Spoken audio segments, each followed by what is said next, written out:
Bon début de journée, mesdames, messieurs, 9h31 Bienvenue à LCN le matin. À tous ceux et celles qui se joignent à nous, on vous rappelle qu'il y a un incendie majeur qui fait toujours rage au centre-ville de Montréal, sur le plateau Mont-Royal. C'est un immeuble commercial qui brûle.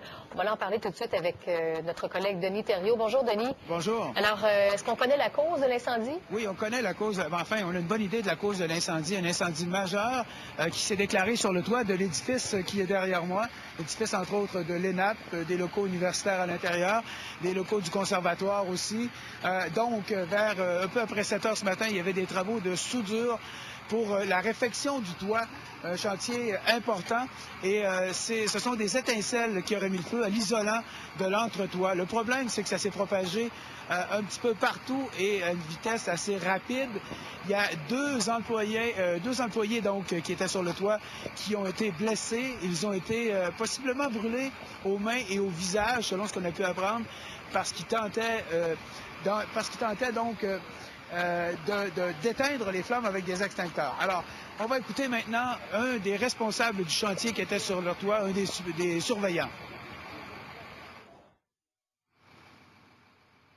Quand je travaillais sur le toit matin, il y avait de la boucane, les gars couraient, puis il y avait un gars qui était dans l'entretoit.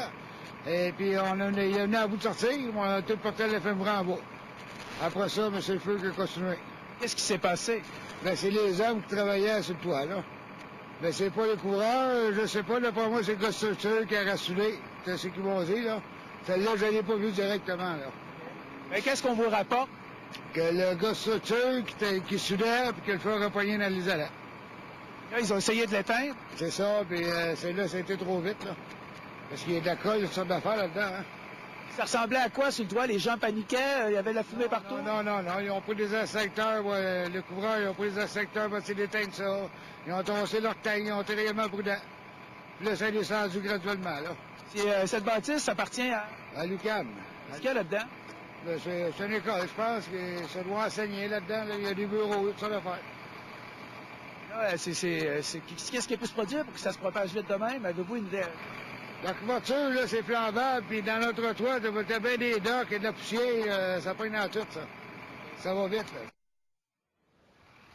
Alors voilà les pompiers qui sont sur place. Ce dont on parle actuellement, c'est une 5e alerte. 5e alarme pour le service des incendies. Ça signifie 125 pompiers qui travaillent à essayer de combattre ces flammes. D'ailleurs, un petit peu plus tôt ce matin, il y a le toit, une partie du toit qui s'est effondrée, de la structure qui s'est effondrée, ce qui fait que les pompiers qui étaient sur le toit ont dû évacuer les lieux. Donc, on a fait un retrait préventif. Et là, on se sert des échelles pour éteindre comme on peut les flammes. Le problème, c'est que il y a une structure de béton et par-dessus une structure d'acier. Ça, on parle bien sûr de ce qu'il y a sur le toit. Et le feu court là-dedans. Et là, les pompiers ont beaucoup de difficultés à maîtriser le tout. Bon, ben merci beaucoup, Denis, pour ces précisions. On a d'autres réactions ici, Marie-Christine. Oui, on a en ligne Dino Mumbarou, c'est le directeur d'Héritage Montréal, un organisme qui s'occupe à la protection du patrimoine. Bonjour, M. Mumbarou. Bonjour. Donc, c'est un immeuble qui date des années 70 quand même. Est-ce que c'est une lourde perte, selon vous? Ben, peut-être pas pour le bâtiment. Il faut se rappeler que ça a été l'objet de plusieurs débats à l'époque, la construction de cet édifice-là en plein quartier. C'était une formule un peu novatrice à l'époque. On voulait créer, plutôt que d'avoir une école, puis à côté une cour d'asphalte pour cour d'école, on a placé la cour sur le toit, ce qui explique peut-être ces questions d'isolant, etc., qu'on a aujourd'hui dans le cadre de l'incendie. Mais au-delà de ça, ce qui est surtout préoccupant, c'est qu'est-ce qui va se passer avec les fonctions qui logent dans le bâtiment actuellement. Oui. Vous savez, il y a les journées de la culture qui sont logées là-dedans, les conservatoires d'art dramatique et de théâtre et de musique, je crois. Vous avez également des locaux d'enseignement, le Centre des droits de la personne. Finalement, il y a un regroupement là, d'archives et d'activités d'acteurs culturels très importants. En plein plateau, là, c'est vraiment majeur. Et l'autre chose que je pourrais dire, à rappeler, c'est que c'est un des lieux où on a fait des expériences sur la question des toits verts, donc sur la façon de mieux traiter notre environnement. Alors, tu sais, c'est pas un lieu anodin. Comment est-ce que ça va être remplacé? Enfin, il faut voir dans quel état le bâtiment sera à la fin de l'incendie. C'est pas terminé, si je comprends bien, au contraire. Non, c'est pas terminé, bien au contraire. Donc, ce que vous dites, c'est qu'il y a beaucoup d'archives à l'intérieur. Donc, c'est vraiment une perte pour la culture, pour le patrimoine montréalais et québécois? C'est ça, il faut trouver une façon. Peut-être que ça ne sera pas affecté. Vous savez, souvent, le feu peut être contrôlé. Les pompiers ont des talents, des formations extraordinaires. Oui. Et ça demande une certaine, peut-être, conscience. Est-ce qu'ils sont au courant de ce qu'il y a à l'intérieur? Je ne sais pas. Est-ce qu'on les a informés auparavant? Souvent, les pompiers font des attentions particulières sur des édifices. On va suivre ça de très près. Merci beaucoup, M. Boumbarou, d'avoir été avec On vous nous. remercie de l'attention, puis on espère que ça va se régler le plus vite possible. Oui. Les gens passent le temps des fêtes avec ça en arrière plutôt qu'en avant. Oui, merci beaucoup. Bonjour. Au revoir. Autre Pierre, d'abord, matinée chargée pour les pompiers de Montréal. Tout à fait. Incendie majeur dans le centre-ville ce matin. Un incendie qui endommage un immeuble à bureaux qui abrite, entre autres, l'École nationale de l'administration publique et aussi le Conservatoire de musique et d'art dramatique. Un feu qui a débuté vers 7h30 ce matin. Un feu très violent par moment. Les flammes ont été maîtrisées seulement en fin de journée. Jean-François Guérin, le feu était concentré sur la toiture de l'édifice. Absolument. Et vraiment, vous l'avez dit, ça s'est propagé extrêmement rapidement. Donc, un peu avant 7h30, il y a des travaux de soudure qui étaient menés sur la toiture de cet édifice de 8 étages sur le plateau Mont-Royal, dans le secteur des rues Villeneuve et Hôtel de Ville. Heureusement, à ce moment-là, il y avait à peu près que les travailleurs sur le toit. Il y avait très peu de gens à l'intérieur de l'édifice puisque la journée faisait à peine de commencer. Il y a eu, lors de ces travaux de soudure, début d'incendie, flammes qui se sont propagées d'un côté à l'autre de la toiture, qui ont été très violentes. Donc, rapidement, deuxième alerte et on est monté comme ça jusqu'à une alerte générale qui a été donnée à tous les pompiers. Donc, une centaine de pompiers qui se sont amenés sur place. Évidemment, c'est en hauteur. À un certain moment, les flammes étaient tellement intenses que les pompiers ont vraiment dû battre en retraite et faire ce qu'on appelle une attaque défensive. Donc, une matinée très chargée pour les pompiers qui ont finalement déclaré cet incendie-là maîtrisé vers 10 heures ce matin. Il y a quand même eu 2 blessés légers, 2 des travailleurs qui étaient sur le toit au moment où l'incendie a éclaté. Justement, je vous laisse entendre un de leurs superviseurs qui nous raconte comment tout ça a commencé. Que le gars structure qui soulève et que le feu a repogné dans l'isolant. Là, ils ont essayé de l'éteindre. C'est ça, puis c'est là, ça a été trop vite, là. Parce qu'il y a de la colle, toutes sortes d'affaires là-dedans, hein. Ça ressemblait à quoi sur le toit? Les gens paniquaient, il y avait de la fumée partout? Non, ils ont pris des inspecteurs, le couvreur, ils ont pris des inspecteurs pour essayer d'éteindre ça. Ils ont tossé leur taille, ils ont été réellement prudents. Puis là, ça a descendu graduellement, là. Et notre collègue Maxime Landry a survolé cet incendie dès le début. Maxime, tu as été à même de voir un peu l'évolution de cet incendie cet avant-midi. Oui, Jean-François, c'était impressionnant de voir à quel point un incendie relativement mineur qui était concentré sur le coin ici qu'on aperçoit, suite donc à ces travaux qui étaient visiblement effectués dans ce secteur-là. C'était impressionnant de voir à quel point les flammes se sont propagées dans le temps de le dire. D'ailleurs, je peux vous montrer des images au moment justement où les flammes faisaient rage et jaillissaient d'un peu partout. Au moment d'ailleurs où les pompiers ont dû se retirer, on voyait carrément la fumée s'enflammer, ce qui donnait lieu à des impressionnants champignons, si on veut, s'élever dans le ciel. Un panache de fumée visible de très très loin et visiblement là, on était à Laval et on pouvait même apercevoir ce gros champignon de fumée-là, ce gros panache-là.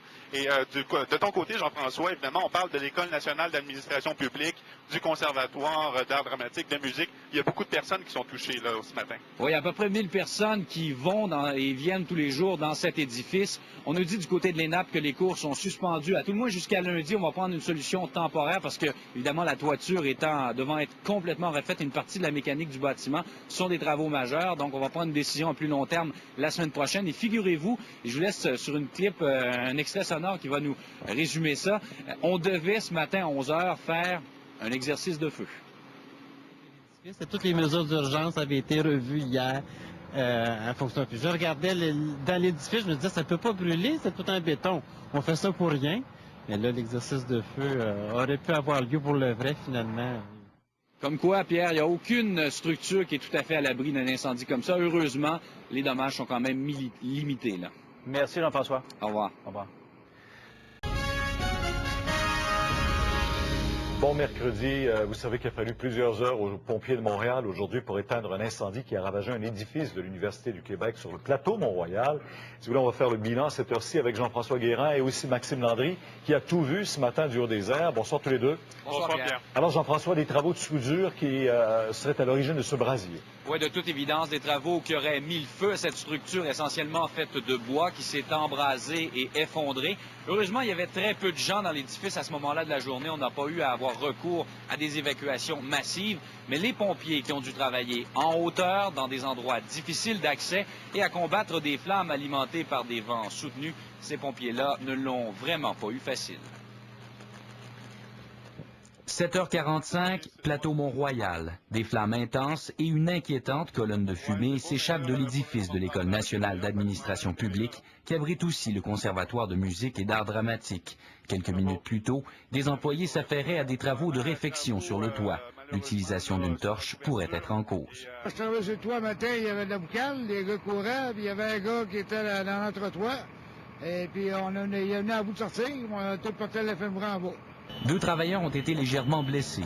Les pompiers s'amènent sur la toiture et mettent en place leur stratégie. Une alerte générale est déclenchée. Plus d'une centaine de pompiers participent à l'opération. Ils commencent leur attaque, mais une demi-heure après le début de l'incendie, la moitié de la toiture est la proie des flammes. L'incendie se propageait à l'intérieur sur la périphérie de l'édifice et les pompiers ont eu la difficulté à avoir accès à cet endroit-là. Et à notre arrivée, pas longtemps après, il a commencé à avoir des affaissements au niveau du toit.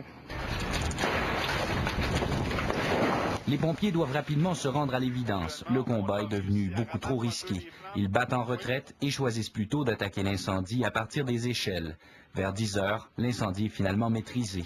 La toiture et tout le matériel technique qui se trouvait en dessous sont des pertes totales. Le béton a protégé le reste de la bâtisse. L'incendie pourrait être dû à l'installation d'une membrane sur un entretoit à ventiler, selon cet architecte. À partir du moment où la température est à peu près 800 degrés Celsius, là, ce qu'on appelle un flash-over, et à ce moment-là, c'est une vraie bombe, c'est une boîte d'allumettes. Ironiquement, l'incendie survient la journée même où l'on devait effectuer un exercice d'évacuation. Je regardais dans l'édifice, je me disais, ça ne peut pas brûler, c'est tout en béton. On fait ça pour rien. Mais là, l'exercice de feu aurait pu avoir lieu pour le vrai, finalement. Ce sont les enquêteurs du service des incendies de Montréal qui confirmeront la cause du sinistre et qui verront à déterminer s'il y a eu négligence dans l'exécution des travaux. Jean-François Guérin, TVA, Montréal. Alors, on retrouve Maxime à bord de l'hélicoptère de TVA. Êtes-vous en mesure de nous montrer à cette heure-ci de quoi ça a l'air?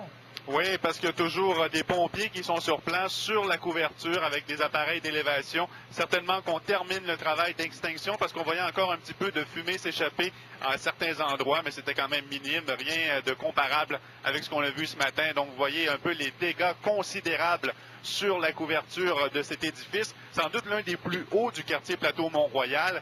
Et donc, on aura fort à faire pour tout reconstituer et donc faire en sorte que les cours, entre autres, de l'ENAP puissent reprendre normalement. Donc, dégâts très, très lourds. Sans compter l'eau qui a pu s'infiltrer également, l'eau qui a dû s'infiltrer dans tout l'édifice. Ah oui, Pierre, je peux même vous montrer ça. Regardez un peu juste la condensation dans les vitres. On le voit très clairement, là, il doit y avoir beaucoup d'humidité, si bien que des firmes spécialisées qui sont sur place actuellement pour évaluer les dégâts et tenter finalement de faire le grand ménage à l'intérieur de ce grand édifice, coin Henri-Julien, Villeneuve, Hôtel de Ville. En fait, ça fait tout ce quadrilatère-là. Évidemment, la question qu'on se pose du côté des étudiants, il y a plus de 1000 personnes qui fréquentent cet endroit-là. Qu'est-ce qui advient de tout ça? Les cours à l'ENAP, le conservatoire de musique, d'art dramatique aussi. Mon collègue Alain Laforêt s'est penché sur la question. Malgré l'immense panache de fumée, il n'y a eu aucune évacuation. Oui, ça sent la fumée, là. Ouais, c'est désagréable? Plutôt, oui. On se demandait si on ne devait pas s'en aller. Tout le monde a décidé de rester prendre un café. Ils ont seulement dit de passer par l'arrière ici, non pas par l'avant, mais ils ne nous ont pas évacués. Étudiants, enseignants, travailleurs qui devaient se rendre dans l'édifice Henri-Julien étaient plutôt inquiets. Le bâtiment, propriété de l'Université du Québec, en plus des 1000 étudiants de l'ENAP, accueille ceux des conservatoires d'art dramatique et de musique. J'en ai pour des milliers de dollars de partitions dans mon casier, là. Tu sais, moi, j'ai mes 2 contrebasses à l'intérieur, des archets, puis j'ai un peu peur, là, pour les gicleurs et puis tout ça. On espère qu'on va pouvoir faire nos évaluations dans un théâtre, quelque chose, que quelqu'un dans le milieu culturel va nous aider. Mais on va faire comme les bons citoyens. On va se tourner de bord, puis on va trouver un endroit pour nos étudiants. Pour l'instant, les cours ont été annulés jusqu'à lundi prochain. Il y a une cellule de crise qui a été formée à l'école. L'objectif principal est de redémarrer les activités dès la semaine prochaine dans d'autres lieux. L'incendie vient de raviver tout le débat entourant la relocalisation des conservatoires de musique et d'art dramatique qui avait été mis sur la glace par le gouvernement Charest, faute de budget. Ça fait 60 ans qu'on n'a pas une bâtisse officielle à nous, là. C'est peut-être le moment qu'ils pensent à injecter du cash public. La ministre de la Culture est sensible au projet, elle qui planche sur un partenariat public-privé pour construire un édifice qui abriterait l'OSM et les conservatoires.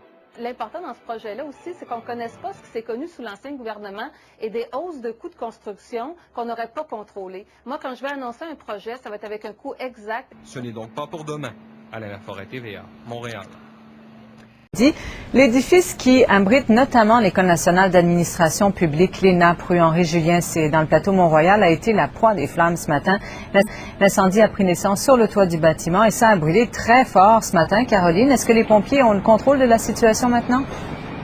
Finalement, oui, on a réussi à contrôler cet incendie. Ils sont toutefois toujours au travail, les pompiers, pour arriver à éteindre et à s'assurer que le feu ne couvre pas ailleurs. Alors, ce qui a causé beaucoup de difficultés ce matin aux pompiers, il y avait trois choses en fait. Tout d'abord, c'est que la membrane sur le toit était extrêmement inflammable, une membrane à base de goudron, ce qui fait que le feu s'est rapidement propagé sur toute la surface du toit. Autre problème, le feu a couvé dans l'entretoit.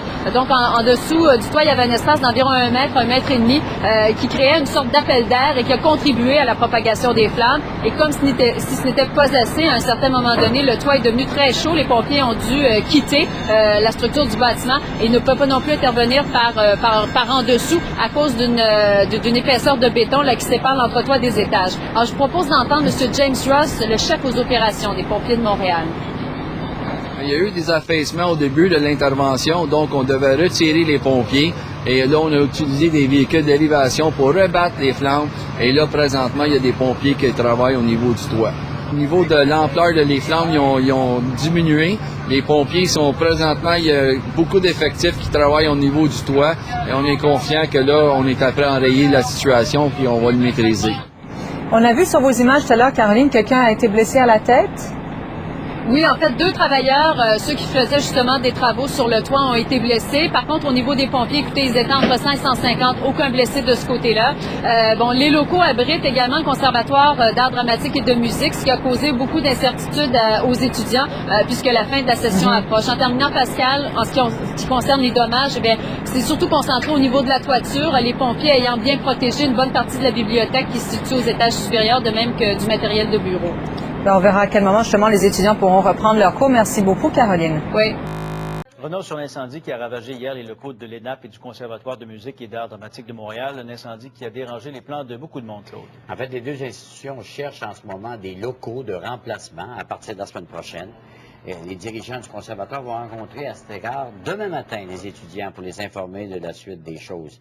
Il faut dire qu'au bout du compte, les dommages sont somme toute mineurs, mais impossible pour l'instant de chiffrer les dégâts.